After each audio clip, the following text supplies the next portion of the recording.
You are listening to the Empathetic Leadership Podcast, Episode 2. Today we're talking about the first principle of empathetic leadership, being people-focused.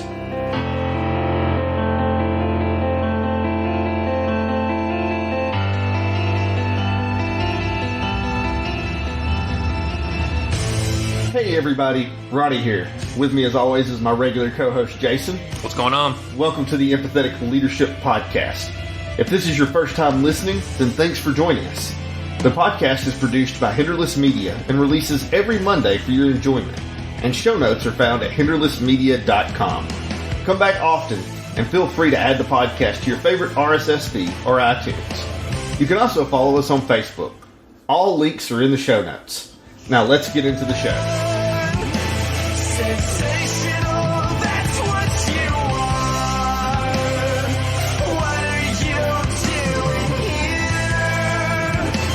So Jason, we've actually made it to episode 2. Woohoo! We did it.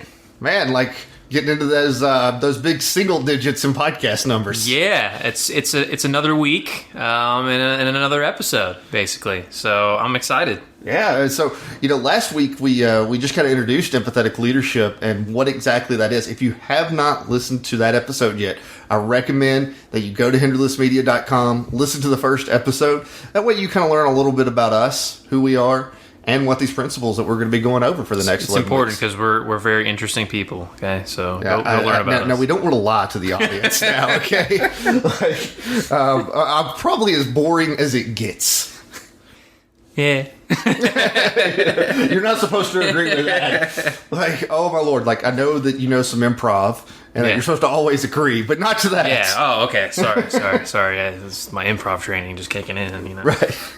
So guys, we're really glad that you're with us this week. What we're going to be talking about this week is one of the things that is a big deal to me, and that is like being people focused within your leadership style. Focus on the people.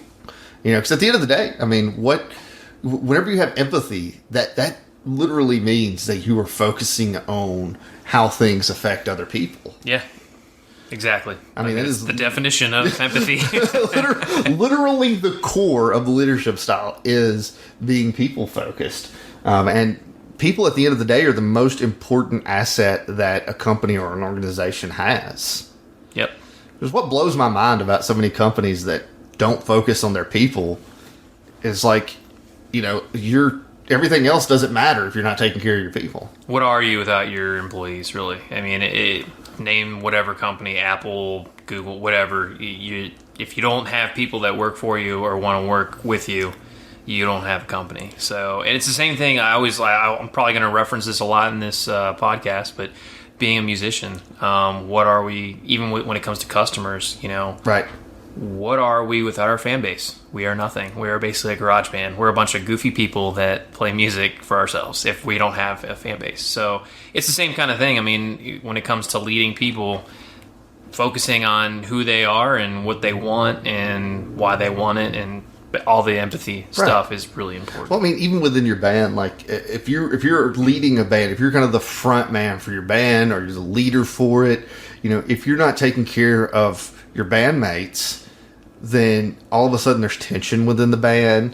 People don't want to play as well, and they're not going to play as well because they're not happy. Yeah, they don't want to do it. And I always compare being in a band is like any other type of relationship. It's the parallels between being in a relationship with a significant other and being in a band is very interesting and kind of funny how that works. And without the communication, without focusing on why everyone's why and why they're there, you don't really know.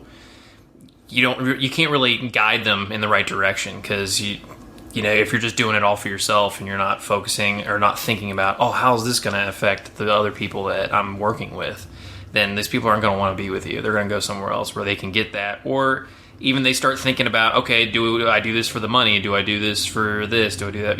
It's like it becomes less about the goal and less about the company and wanting to be a part of something and more about like, okay, this is a job now and I just want to get paid, and that's not, obviously we all want to make money and we all, and that's a focusing factor for a lot of people, but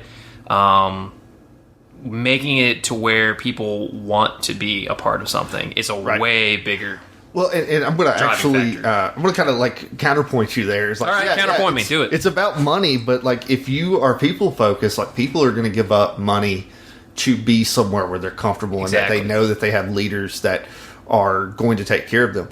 We've actually seen that within the security company. I've got multiple people on my ship that have given up going to jobs for more money because of the fact they know that I'm going to take care of them and that I want to do for them right. Well, and they enjoy coming into work because even though the job itself might stink, if you have a supervisor that is enjoyable to be around and enjoyable to work for, you're going to want to. You don't mind going into work. You don't mind as much. You don't mind, having to pull extra shifts or whatever because you know you're helping somebody out. Right. It creates a team atmosphere. Right. And it's kind of a weird, thing to bring up when we're talking people focused, but like you look at turnover. I'm going to tell you something. Like if you've got high turnover where you're at, you need to look at yourself because I'm going to tell you, like taking care of people first and foremost, like it's going to decrease your turnover. Bottom line, I've seen it time and time again. I saw it in the job that I had before I moved to Nashville, where it had terrible turnover, and all of a sudden, like there was this, I started building this culture of taking care of my officers, and I had people all of a sudden begin to stay. And let me tell you, that job like paid virtually like minimum wage. Right. It wasn't quite as low as minimum wage, but it was virtually minimum wage. And especially nowadays, yeah. People wanted to stick with it because they knew they were going to be taken care of. Right. And you see that. So, and that's the thing. That's the thing about being people focused is it cures so many ills. It's going to make your turnover better. It's going to make your sales better. Everything you can think of like goes back to if you're taking care of your people, it cures all ills. Yeah, it really does. People just want to know that they're being taken, especially if they're, some people want to be leaders and some people want to move up and be supervisors. Some people don't. Some people just want to go to a job and work a job and they want to feel like they're being taken care of, It just depends on the person, obviously. But if you don't care about that person at all and you don't care about whatever their goals are or whatever they want to do with that job and you push them in the wrong direction or you push them too hard or whatever, they're going to end up leaving you. And sometimes you could have the best employee in the world go somewhere else and that stinks for you. And then you're going to make it a lot harder on yourself because you just lost somebody that was great. Right. And, one of the things, we don't have this necessarily in our outline today, but I really feel like this is something we need to bring up when talking about focusing on people, is that also goes to developing your people. Yes. Because I'm going to tell you, like, yes, there are plenty of people that don't want to be any more than what they are, but you can actually, by focusing on them, kind of light that under them that they want to be more. Right. Just by developing them and training them. And that's the thing, too, is you see a lot of leaders nowadays that aren't willing to train their people because they're afraid, like, oh, if you know my job, then you may take my job. It's actually like you need to train your people up to your knowledge level and up to your skill level. And those people will be willing to pick up the ball and run with it if you give them the opportunity. Yeah, and I think it's a silly idea to be afraid that someone's going to take your job because they have good training. It's a healthy fear to have because if anything, that's going to be, you're going to always want to be better then. Right. It's like, okay, you should never be complacent, and you shouldn't push people down because of your own fears and insecurities. Right, and you make a valid point there. It's like a lot of times that mentality is birthed out of complacency. Right. Because you're not developing anymore. You don't want anybody else to be developed up to your level because you're not... They might surpass you. They're going to surpass you. Right. But quite frankly, if you're developing people up to your level, that's okay. I'll give you an example of that. I went to a site in Portland, Tennessee for 45 days. As an interim site supervisor. I basically ran the site there. They were having some issues, and I was there to kind of help fix the contract and, really to kind of save the contract because it was on the verge of crumbling, being lost. So there was an officer there. Now I'm running the site. There's actually two jobs. It's kind of there's officer supervisor and site supervisor there. So I had an officer that I noticed something special about her and started to develop her for a supervisor position and just poured everything I could into her. No, not that I wasn't pouring into the other officers that were there, but I knew there was something special there with her. Right. that she cared. She wanted to do well at the site. And so I really started to pour into her. And now she's the site supervisor over there. She became a site supervisor before I became a permanent site supervisor. Right. And you know what? That's okay. Yeah. That's okay, because that's what I'm there for, is to develop people and to bring them up to that level. And if anything, you can take a sense of accomplishment out of that, because you maybe lit a fire under somebody and made somebody believe in something that maybe they didn't believe in before. And I think that's a cool experience to have, and to be afraid that you might lose your job because of training somebody. It just doesn't make any sense to me. Why would training somebody well be a bad thing? You know, it doesn't make any sense. So to be afraid to want to train somebody, like I said, just doesn't make any sense. Yeah. So if you're that person that right now, don't do it. If you're that person right now that's like listening, going like, "Oh well," me. You know, yeah, like just be willing to examine yourself and be like, "Do I need to change my mindset on that?" Because I'm gonna tell you, like, if you start developing your people to your level, man, your shifts and your work sites are gonna start running smoother. You're gonna end up, like, if you have people that end up leaving, you're going to have people who can immediately pick up the ball and run with it. Like, it's all upside. Trust me on this. Yeah. And to piggyback off of that is, you know, like you said, there's just nothing really to lose from it. So, you know, why not try and do it? And the thing is, I think the whole point of this podcast anyways is to have growth, whether you're listening to it or whether it's between Ronnie and I. We're all about learning about different types of leaderships, or just how these leaderships work, and so basically be willing to reflect on yourself, because I do it all the time. I'm like, could I have done this better? Could I have done that better? You know, and just every time you're learning something and being reflective, I think it makes you just a stronger and better person in general. Right. So say this real quick. You know, you're going to find that every single episode of the podcast, while we're dealing with the principles of empathetic leadership, it's going to come back to this one principle, because this is the core principle. Like, this is the foundational principle of all of empathetic leadership, because people are more important than anything else in our organizations. And I really want to put an emphasis on that. And I'm going to say it again for emphasis. Say it again for the people in the back. Because people are more important than anything else in our organizations. And I'm going to tell you, Shayla, people will tell you, I'm a little bit abrasive. I mean, if you don't know anybody that I know, then people aren't going to tell you. But I'm going to tell you straight up. You can be abrasive sometimes. I can be abrasive. And this is what I'm going to tell you right now, is if you do not believe that, then get the hell off my podcast. Because there's no room for you. Right. Leadership is about people. Yeah. You know, and whether you believe, whatever you believe, like, whether it's creation, evolution, whatever, you've got to know that is built into our being, is tribalism. And what is an important part of tribalism is that there's leaders leading the tribe. Right. For the good Bottom or for line. The bad, too, you know, when it comes to that. And so, at the end of the day, you've got to put the good of your people above your own good. Yeah. Well, that's what I think makes a good leader. I mean, to piggyback off of Simon Sinek, a lot of times what he says is leaders eat last. I think that's like the name of his book or something along that. The alpha eats last.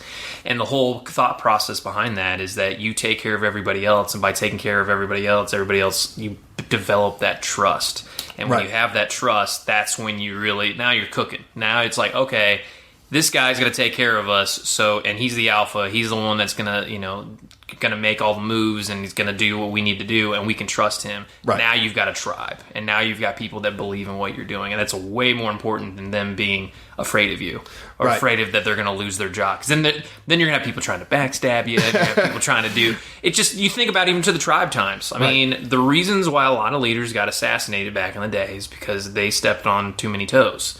And whether or not there's conspiracies or whatever, it comes down to a lot of times, and I'm talking ancient times, people just didn't want to follow along with them, and so they're like, well, now I see little chinks in their armor, and I can get them, and that's when they get you. You know? And a lot of times, and this actually feeds into, you know, you say it's like, oh, I'm talking about age stuff, but it feeds into the modern day, because, like, you think about it, anytime there was any kind of revolution or rebellion against bad leadership, even on a more national scale or a city scale, there's always leaders within the lower rungs of the organizations that step up to lead that. And that's an important principle even for today, is like there are leaders. Simon Sinek is big about this. Mm-hmm. There's leaders at every level of every organization, even on the level that's not an authority-based position.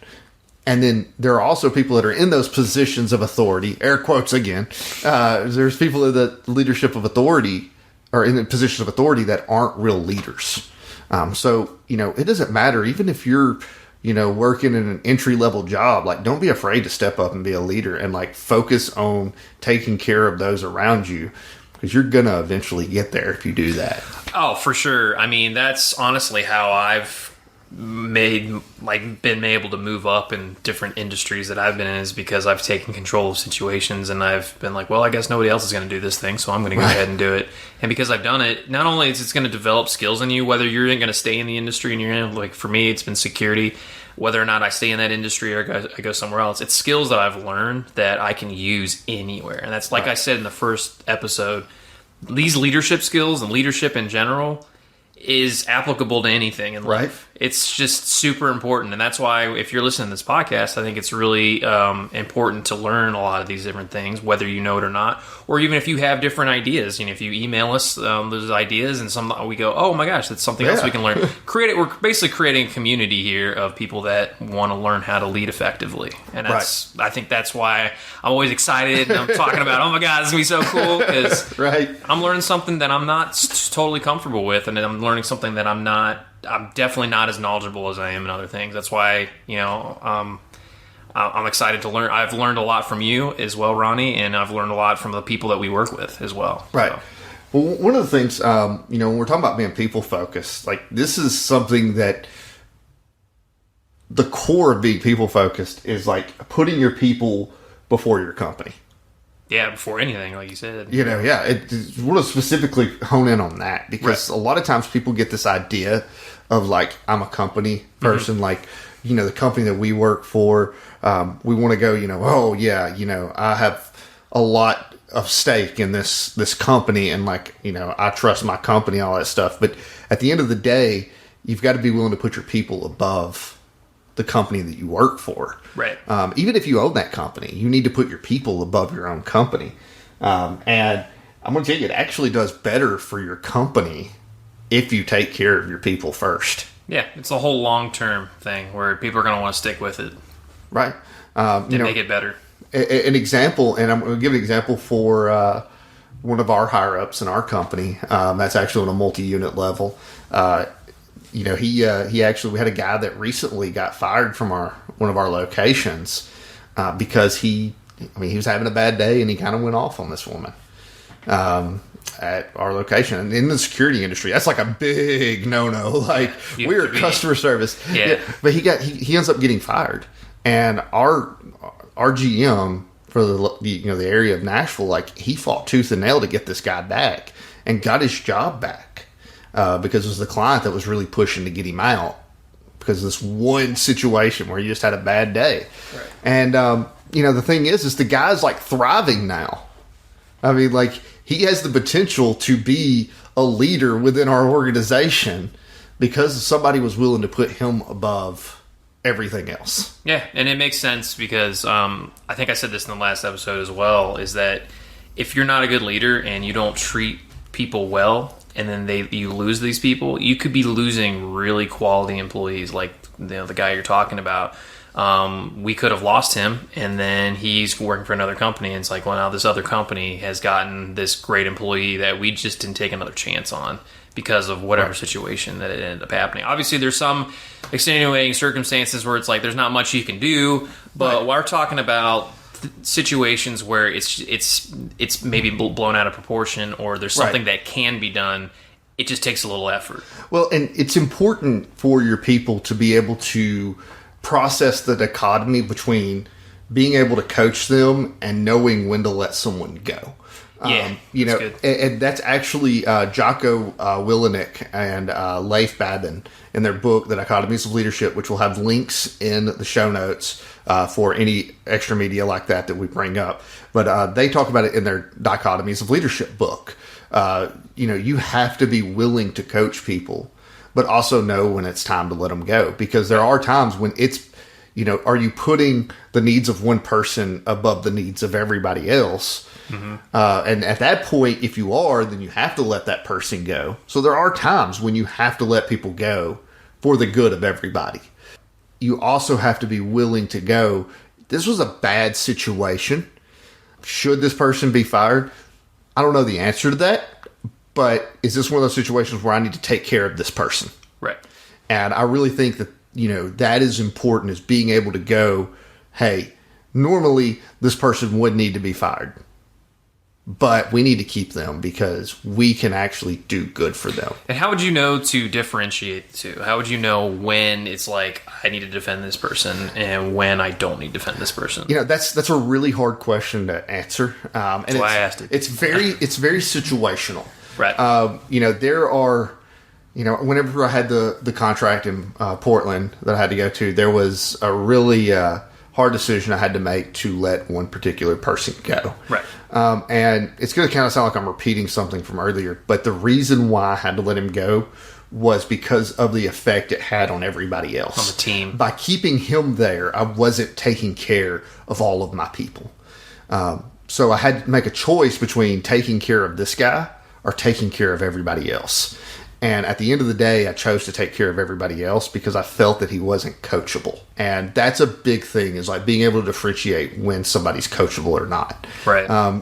If you've got somebody that maybe their negativity is affecting the team, if they're coachable, it's worth trying.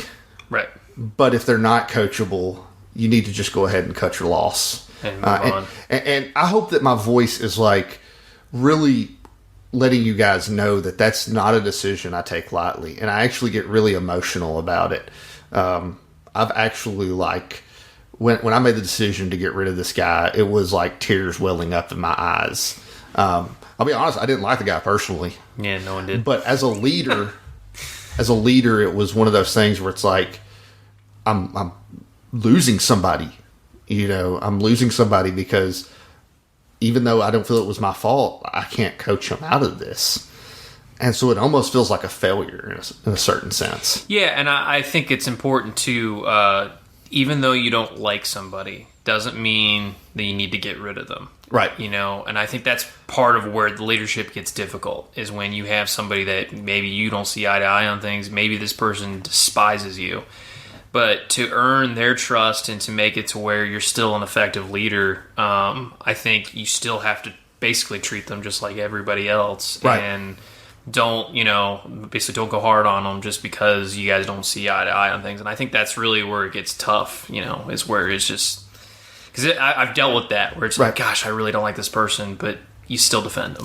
Yeah, and even though they might throw you under the bus, you still defend them. Right. And another example of that's the other way around, of like, you're going to have people you like too that are negatively affecting your team. Another story of that is the gentleman that we ended up having to take off the contract. She's still working within our company, but he had to be moved to a different site because our client didn't want him there anymore. And it was mainly a communication issue, but it was a constant communication issue. Like, we couldn't coach him out of it. So the client was like, and at that point I couldn't defend the guy because it's like, we've talked about this. Don't know what else to say. But I really liked the kid. But at that point, like, showing that he wasn't coachable and it was negatively affecting the team, it was still like, hey, we're going to have to remove you from this side. So you're also going to have it the other way around, where you're going to have people you like, but in order to take care of your people, you may have to make some hard decisions. And that's the toughest part, is making those tough decisions and being able to stand by them. Right.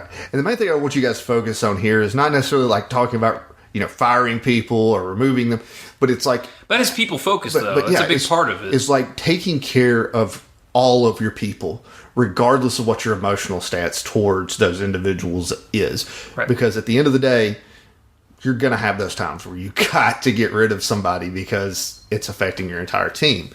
But I do want to stay on the idea of firing for just a minute longer here, because I think there's a lot of leaders that aren't good leaders, that they will fire people that are coachable because they make mistakes.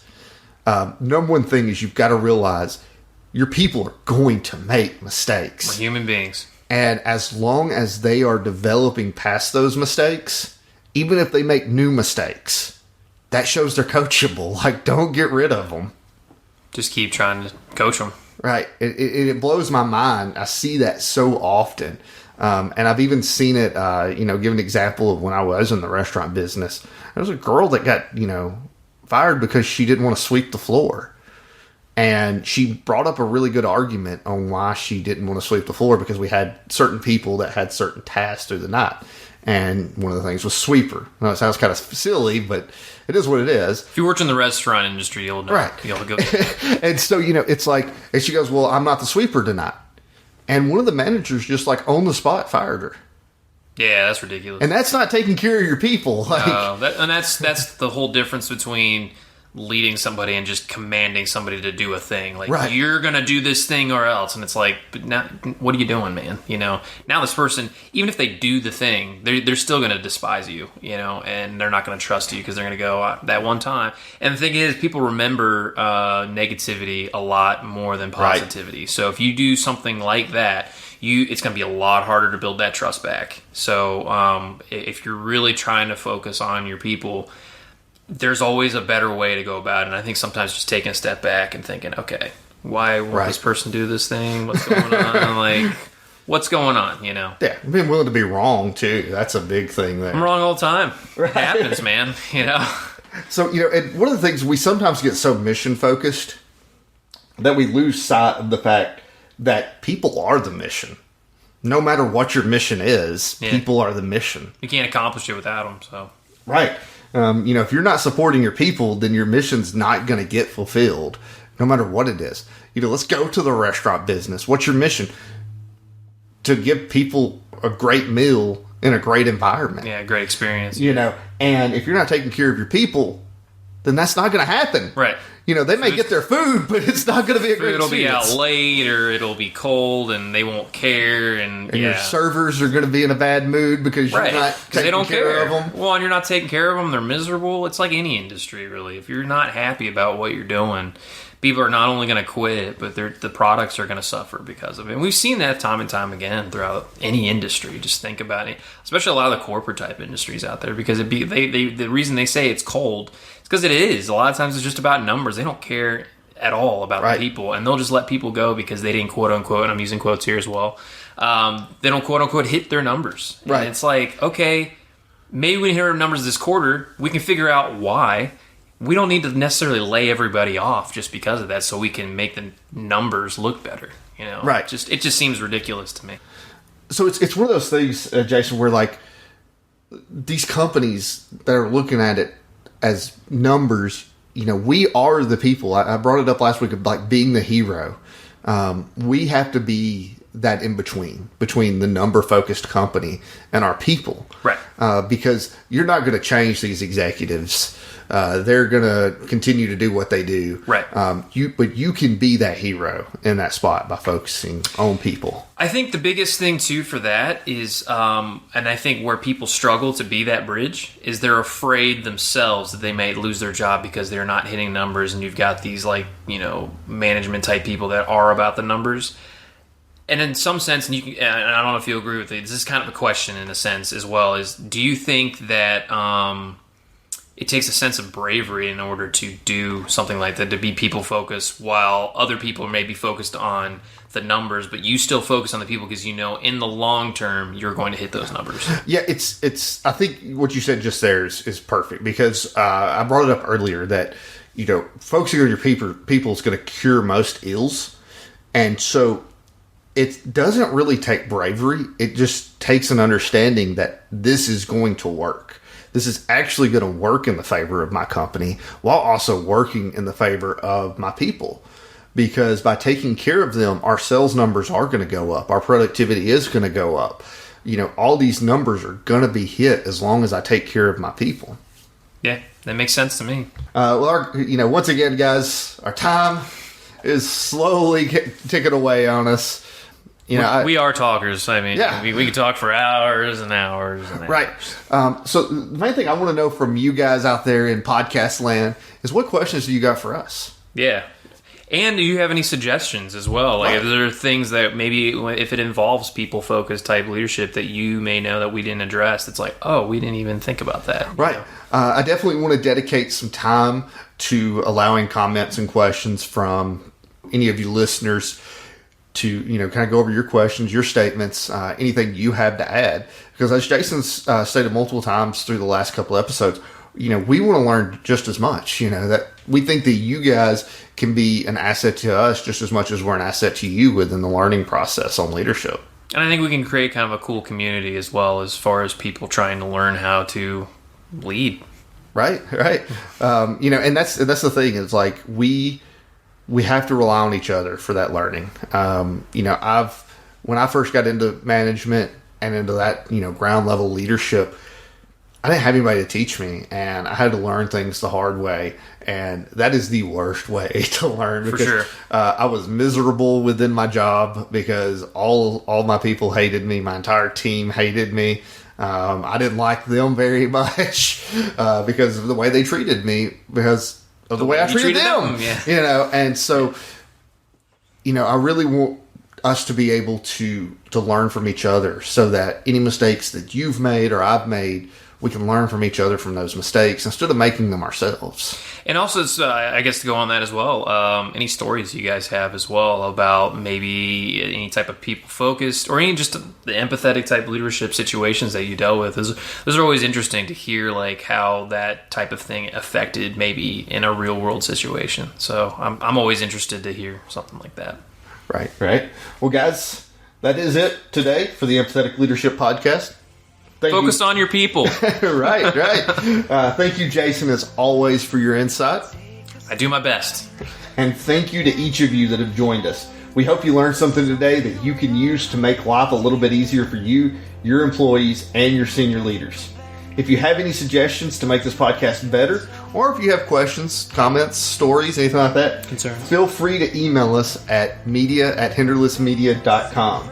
And don't forget to review us on your favorite podcast provider. Have a good week, and we will see you next Monday. See you guys.